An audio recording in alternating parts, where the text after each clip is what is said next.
Hi friends, मैंने अपने एक एपिसोड में बिटकॉइन या क्रिप्टो करेंसी के बारे में बताया था, जो एक समय में नया कंसेप्ट था और अब इंडिया में काफ़ी लोग इसके बारे में जानते हैं और इन्वेस्ट करना चाहते हैं।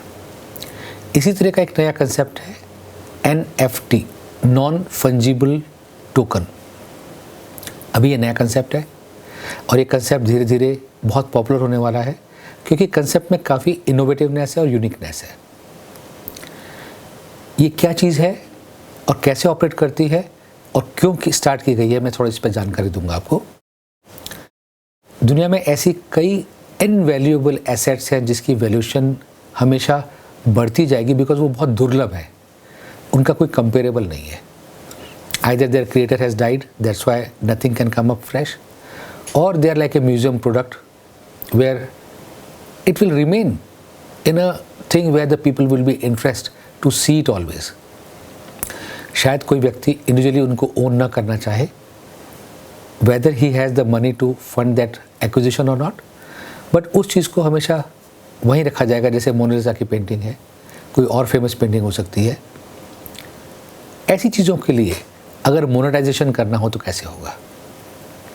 ऑक्शन में मोनेटाइजेशन हो सकता है, लेकिन उस ऑक्शन के बाद में हर बार ऑक्शन में प्राइस बढ़ेगी ही बढ़ेगी, ये कहना बहुत मुश्किल है। इसलिए नॉन फंजिबल टोकन कंसेप्ट में किसी भी एसेट के प्रोरेटा और फ्रैक्शनल ओनरशिप दी जाती है। आज हम फ्रैक्शनल ओनरशिप की बात करते हैं तो it started with time share, जहां एक प्रॉपर्टी को 52 हफ्ते में डिवाइड करके अलग अलग व्यक्तियों को उसकी ओनरशिप दी गई और देन अफोर्डेबिलिटी करके एसेट को क्रिएट किया गया। ऐसे टाइम शेयर यूनिट ने एक प्रॉपर्टी को मल्टीपल ओनर के साथ डिवाइड किया based on the time, not from the real estate.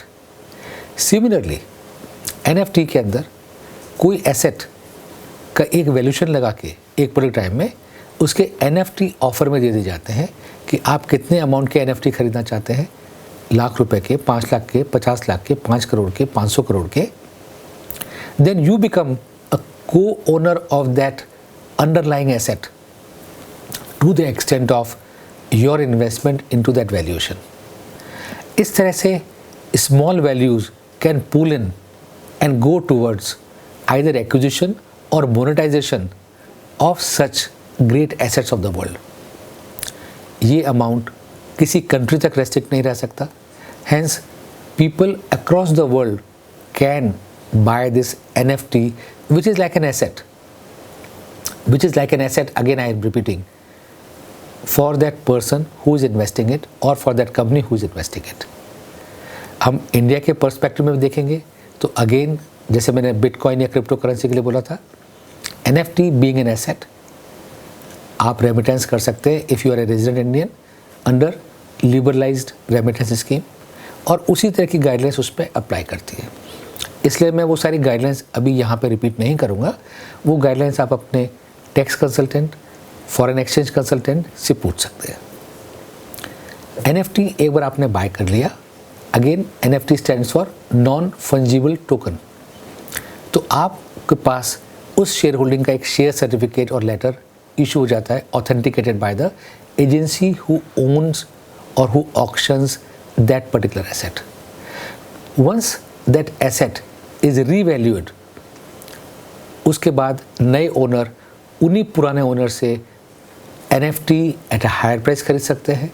So your asset value goes up in due course of time as per the demand and supply of the underlying asset. So as I am saying, the asset which normally cannot be monetized, which is not physically possible to deliver to one person, unlike painting of a very specific nature which somebody wants to fund fully and then bring it to his own home or museum, these NFT can help them. Advantage is very big कि आज मैंने 1 करोड़ रुपए लगा के 500 करोड़ की एक asset में अपना शेयर होल्डिंग ले लिया। मुझे उसको देखभाल करने की चिंता नहीं है, मुझे उसकी इंश्योरेंस की चिंता नहीं है, मेरे बिहाफ पर सब कुछ चीज़ें मेंटेन हो रही हैं, और उसकी एग्जीबिशन से और कोई भी अर्निंग अराइज होती है तो NFT होल्डर्स को as earnings from that asset, underlying asset, can be delivered. So this concept has just begun, but it can go a long way for those assets in any segment where selling as a whole asset may be a difficulty.